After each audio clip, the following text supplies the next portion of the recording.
Good afternoon, and thanks for joining us on this Thursday. I'm your host, Jaimee DM, and this is a weekly news roundup. Today we will be discussing the reality behind raising an autistic child and how it impacts the daily lives of their family. Autism currently affects 1 in 68 children and 1 in 42 boys. It is the fastest growing developmental disorder in the United States.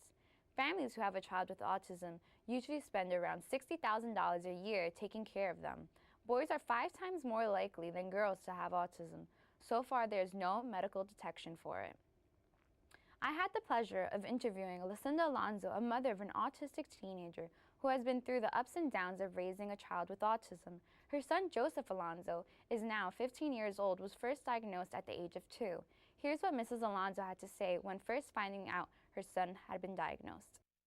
Well, I was disappointed and upset because I had an idea in my mind of what I wanted from my child. Of course, every parent wants their child to be, the best that they could be, to have a better, life than what you have, and that wasn't going to be the case. So I went through a mourning period, and I was really upset and, crying, and then it was, what do we do? How do we help him? What does he need? So then you go to the next stage, like, let's get going. Let's do what we have to do. Not every child who has autism is the same. Each family goes through their own struggle each day. Some of the daily occurrences that some of these families have are the lack of communication due to the inability of the child not being able to express his or herself, having to coordinate a schedule around the child's therapeutic needs, making sure the child is always being monitored and never left unsupervised. These are just a few of the many different obstacles a family whose child has autism would have to face. I was fortunate enough to gain some insight on Mrs. Alonso's personal experiences on raising a child with autism. Well, life is difficult because the normal things that you would have to do for a typical 15-year-old is very different than what I have to do for Joseph. Everything has to be done for him. We have to think about what activities he's going to do. We have to think about how he's going to be engaged. We have to think about what services are coming next, who's coming in, who's going. Just taking him to the dentist is an ordeal. Making sure he gets medication daily, providing medication to his teachers to be sure that he's getting the medication in school, and dealing with a matron and a bus driver. It's taxing. It's very difficult.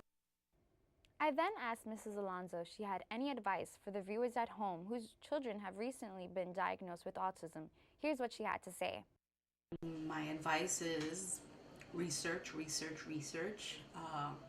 Make sure you know everything there is that you can possibly find on autism itself, what type of services are available to you, what type of services would work well for your family and your child, because as they say, it's a spectrum, so for every child it's different. Make sure they have services, make sure they're in. For more information, you can visit autismspeaks.org. For people with autism, it can be difficult to fully understand their frustration and keep them happy. Luckily for Joseph, he has a buddy at all times. Her name is Fern. Fern is Joseph's service dog. She was brought into the family when Joseph was 9 years old. Before Fern could even come home, Joseph's father, Miguel Alonso, had to go through a week-long overnight training to make sure Fern was trained properly for Joseph. Fern was brought to keep Joseph calm when throwing tantrums and to keep him from running away when walking outside. As you can see, she's a great companion and an important part of the Alonso family.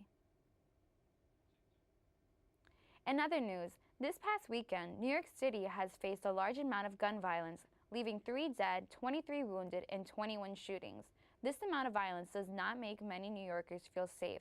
The debate on whether or not stop and frisk should be allowed is on many people's minds. I had the opportunity to speak to some college students to get their opinion on whether or not stop and frisk should be allowed.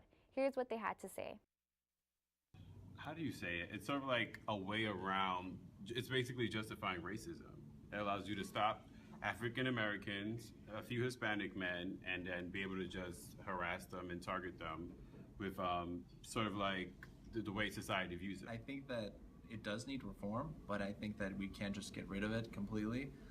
There are statistics that prove that stop and frisk has been effective. I mean, during the Giuliani era, we've had police, while the police didn't really like it, crime did go down, and New York City was, again, on the way to becoming like the top safest city. Stop and frisk is a policy that I'm really happy is done with. I think outside of just like the logistics part of it, it really perpetuates social privilege, and it perpetuates the idea that white people can get out of things just because they're white. I know for a fact that I've been stopped, or not stopped and frisked, but have gone through things and been let out of them because I'm white. And the fact that I think that's absolutely horrendous, and actually having these things in law just shows that we've like pushed back progress. Thanks again to Deshawn, Mario, and Natalie. Those are some strong, opinionated college students. And that's all the time that we have for today's show. Thanks again for joining me in today's weekly roundup. I'm Jaimee DM. Thanks again for watching, and have a great day.